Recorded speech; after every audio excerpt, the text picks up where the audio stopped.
আসসালামু আলাইকুম everyone, welcome to my শখের ফার্ম। আপনাদের সাথে আছে আমি ইমরান। আপনারা যারা এখন আমার চ্যানেলটি সাবস্ক্রাইব করেননি তারা অবশ্যই আমার চ্যানেলটি সাবস্ক্রাইব করে দিবেন এবং বেল আইকনটি বাজিয়ে দিবেন যাতে আমাদের ফার্মের পরবর্তী আপডেট আপনারা জানতে পারেন। এবং ফেসবুক পেজ থেকে যারা দেখতেছেন তারা অবশ্যই আমার ফেসবুক পেজটি ফলো করে রাখবেন এবং লাইক কমেন্ট শেয়ার করবেন। তো আজকে দেখতেছেন আমাদের ছাগলের ফার্মের যে আমরা ঘাস চাষ করেছি, আমাদের যে নেপিয়ার ঘাস, ওই নেপিয়ার ঘাসগুলোতে আমরা গেল বর্ষার মৌসুমে, একেবারে যে বর্ষা গেছে এই বর্ষায় আমরা পরিষ্কার করতে পারিনি আগাছা, যার কারণে আমরা এই ঘাসের চারপাশটা একটু পরিষ্কার করে দিতেছি। প্রচুর পরিমাণে দেশীয় আমাদের যে ঘাস লতাপাতা হয়েছে এইগুলো আমরা পরিষ্কার করেছি আজকে, একেবারে নিট অ্যান্ড ক্লিন করে নিছি। কারণ আপনার নেপিয়ার ঘাসের ফলন পেতে হলে আপনার চারপাশে অগাছা লতাপাতা রাখা যাবে না, কারণ অগাছা অন্যান্য দেশীয় ঘাস জন্মাইলে আপনার নেপিয়ার ঘাসের ফলন একেবারে কমে যাবে। আর আমাদের এই অগাছা লতাপাতা হওয়ার কারণে কিন্তু আমাদের কিছু ঝাড়ও নষ্ট হয়ে গেছে। আমরা দেখা যায় যে বৃষ্টির মধ্যে কাটছি, ছত্রাক ধরছে, আমরা ছত্রাকনাশক দিছি, তারপরও বৃষ্টিতে কার্যকারিতা হারিয়ে গেছে, যার কারণে আমাদের ঝাড়গুলো নষ্ট হয়ে গেছে। তো ঝাড়গুলো আমরা একেবারে পরিষ্কার করার পরে আমরা আবার যে ঝাড়গুলো নষ্ট হয়েছে ওই ঝাড়ে নতুন কাটিং লাগাইছি আর কি।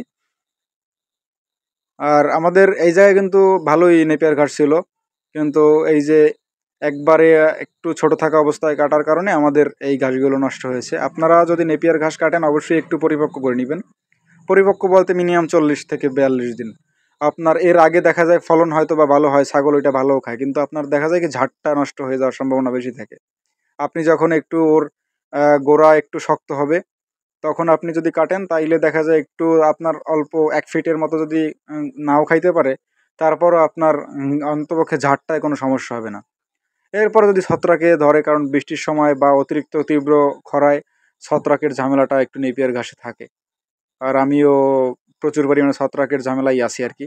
আমার ছত্রাকনাশক দিতেই হয় আর কি, শুধু নেপিয়ারে না, স্মার্ট নেপিয়ারেও। কিন্তু আমার যে অজানা হাইব্রিড বা জার্মান ঘাস লাগানো পানিতে, ওইটা ইনশাআল্লাহ এখন পর্যন্ত কোনো ধরনের আমি রোগ ব্যাধি পাইনি বা পাইতেছি না।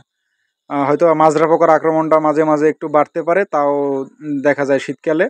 ওই সময় আমি আবার একবার স্প্রে করলেই ক্লিয়ার, তাইলে আর এই ঝামেলাটা পোহাইতে হয় না। আর আমি এই ঘাসগুলো লাগাইছি শুধু বালির মধ্যে, মাটির কোনো জমি নাই, যার কারণে বালির মধ্যেই লাগাইছি আমি। আর বালিতে ফলন খারাপ হয় না, আলহামদুলিল্লাহ, বালিতেও ফলন ভালো হয়, কিন্তু বালিতে একটু পরিচর্যা বেশি করতে হয়, বালিতে অগাছা জন্মায় বেশি। এবং বালিতে আমার এই যে জমিটা, এই জমিটা একটু সোন টাইপের যে ঘাস আছে আপনার পানের বরে বাঁধার জন্য যে সোনটা হয়, ওই ছনটা একটু বেশি হয়। ওই ছনটা হওয়ার কারণে আমার পরিষ্কার করতে একটু খুব ঝামেলা পোহাইতে হয়, কারণ ছনটা একেবারে মাচা আকৃতির মতো থাকে বালির মধ্যে, সেই কারণে ওইটা পরিষ্কার করতে একটু ঝামেলা হয়। যাই হোক, তারপর আমার পরিশ্রম করতেই হবে, এই কাজটাই করতেই হবে। আমার ভালো ঘাসের ফলন পাইতে হইলে আমার চারপাশের আগাছা পরিষ্কার করতে হবে, এইটাই স্বাভাবিক।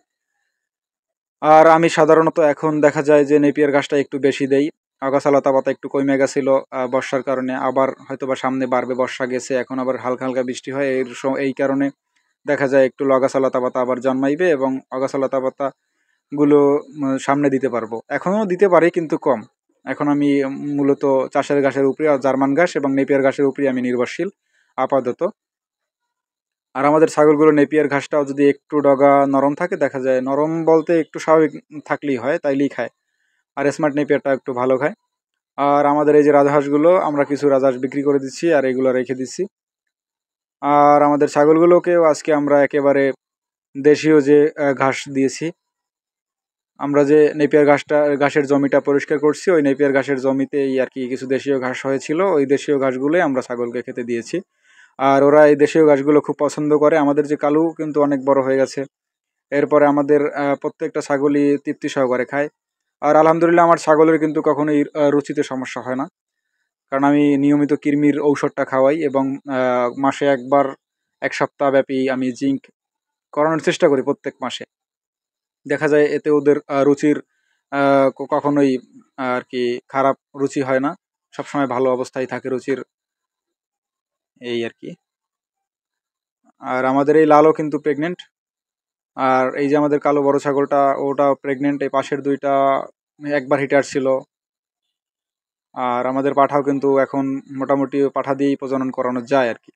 কিন্তু আমরা দেখা যায় ওই পাঠার যে অন্য অন্য ভাই বোন এগুলোকে আমরা ব্রিড করাই না, অন্য ছাগলের যে ছাগলগুলা ওইগুলো দিয়ে এই পাঠা দিয়ে ব্রিড করানো সম্ভব। তাহলে কোনো সমস্যা হবে না। আপনার একটু দেখে নিতে হবে, যদি আপনার ফার্মের পাঠা হয় তাহলে একটু দেখা শুনেই আপনার ব্রিড করাইতে হবে। যাই হোক, সবাই ভালো থাকবেন, আমার ফার্মের জন্য দোয়া করবেন। আল্লাহ হাফেজ।